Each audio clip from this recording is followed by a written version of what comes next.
வணக்கம்.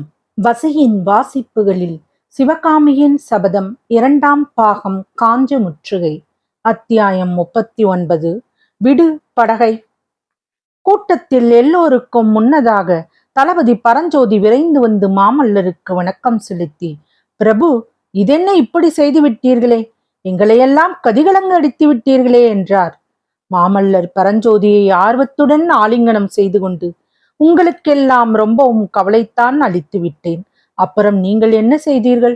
வெள்ளத்தினால் நமது படையில் சேதம் அதிகம் உண்டா என்று கேட்க, பரஞ்சோதி, சூலபாணியின் அருளால் நல்ல சமயத்தில் எச்சரிக்கப்பட்டோம். அதனால் உயிர் சேதம் ஒன்றுமில்லை. எத்தனையோ விஷயங்கள் சொல்ல வேண்டும், பேச வேண்டும். வாருங்கள் பிரபு, இந்த கோயிலுக்குள் சிறிது போய் பேசலாம் என்று கூறினார். இருவரும் கைகோர்த்து கொண்டு உற்சாகமாக நடந்து சென்று முன்கோபுர வாசல் வழியாக கோயிலுக்குள் பிரவேசிக்க, பின்னோடு கூட்டமாக வந்த கிராமவாசிகளை கோயிலுக்குள் செல்லாதபடி வீரர்கள் தடுத்து நின்றார்கள். மாமல்லரும் பரஞ்சோதியும் அவ்விதம் குதூகலமாக பேசிக்கொண்டு போனதையும், சற்று பின்னால் மரத்தடியில் நின்ற தன்னை யாரும் கவனியாததையும் கண்ட சிவகாமிக்கு பெரும் மனோவேதனை உண்டாயிற்று.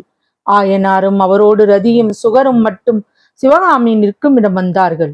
இனிமேல் நீங்கள்தான் என் உண்மையான சிநேகிதர்கள் என்று கூறுவது போல் ரதியையும் சுகரையும் சிவகாமி தடவி கொடுத்தாள். முன்னால் சென்ற கூட்டத்தின் ஆரவாரம் சற்று அடங்கியதும் இவர்கள் மடத்தை நோக்கி சென்றார்கள். வழியில் கோயில் வாசலை நெருங்கிச் சென்றபோது அங்கே கூடியிருந்த கிராமவாசிகள் சிலர் பேசிக்கொண்டிருந்த வார்த்தைகள் சிவகாமியின் காதில் விழுந்தன. பல்லவகுமாரர் இப்படி நம்மை ஏமாற்றி விட்டாரே, நான் தான் சொன்னேனே, முகத்தில் ராஜகலை வடிகிறதென்று.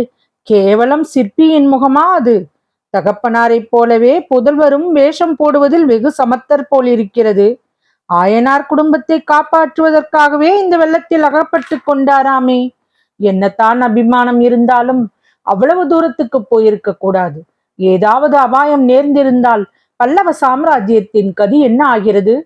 மாமல்லரை விட பரஞ்சோதி பெரிய வீரராமே. அதெல்லாம் இல்லை, 2 பேரும் சமம்தான். யார் சொன்னது? மாமல்லருக்கு சமமான வீரர் உலகத்திலேயே கிடையாது.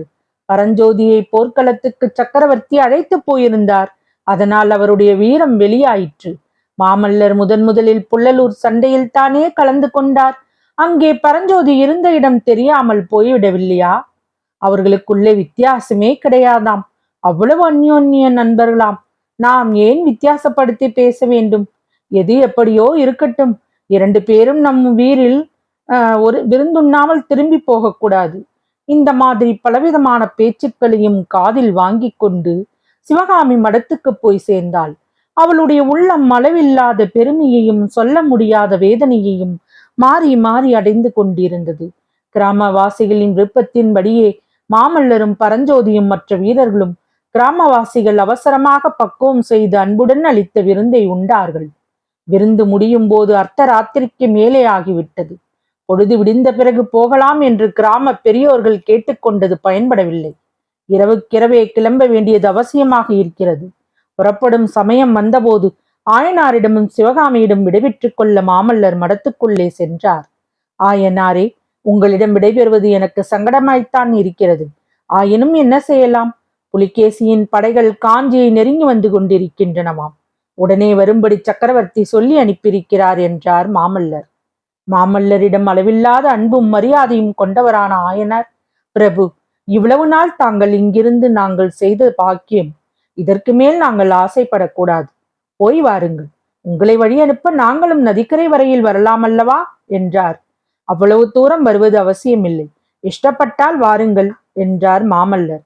மாமல்லர் சிவகாமியை நோக்கிய போது அவள் வேறு பக்கம் பார்த்து கொண்டிருந்தாள். அந்த அபூர்வமான காதலருக்கு மத்தியில் திடீரென்று ஒரு திரை விழுந்து விட்டது போல் இருந்தது. இரவு 3ஆம் ஜாமம் முடியும் சமயத்தில் சந்திரன் மேற்கு வானவட்டத்தின் அடியில் பிரகாசித்துக் கொண்டிருந்த போது வராக நதியில் ஆயத்தமாக நின்ற படகுகளில் மாமல்லர், பரஞ்சோதி முதலியோர் ஏறிக்கொண்டார்கள். கரையிலே கிராமவாசிகளும் ஆயனாரும் சிவகாமியும் நின்றார்கள். இத்தனை நேரமும் எங்கேயோ போய்விட்டு அப்போதுதான் ஓட்டமாய் திரும்ப வந்திருந்த குண்டோதரனும் பின்னால் நின்றான். நதிக்கரையிலும் மாமல்லர் சிவகாமியுடன் பேசுவதற்கு வசதி கிடைக்கவில்லை. படகில் ஏறிக்கொண்டதும் அவர் கரையில் இருந்த சிவகாமியை உற்று நோக்கினார். சிவகாமியும் அவரை அப்போது ஆர்வத்துடன் ஏறிட்டு பார்த்தாள். ஏதாவது சொல்ல வேண்டும் என்று மாமல்லருடைய உதடுகள் துடித்தன. ஆனால் வார்த்தை ஒன்றும் வரவில்லை.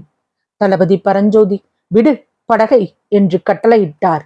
படகு சென்றதும் சிவகாமிக்கு தன் வாழ்நாளில் இன்பத்தை எல்லாம் அந்த படகு கொண்டு போவது போல் தோன்றியது. தொடரும். பசியின் வாசிப்புகள் பிடித்திருக்கும் என்று நம்புகிறேன். எனக்கு சப்ஸ்கிரைப் செய்து, லைக் செய்து, ஷேர் செய்யவும். தங்களின் மேலான கருத்துக்களை கமெண்டில் பதிவிடவும். அதுவே எனக்கு உற்சாகமூட்டும். நன்றி.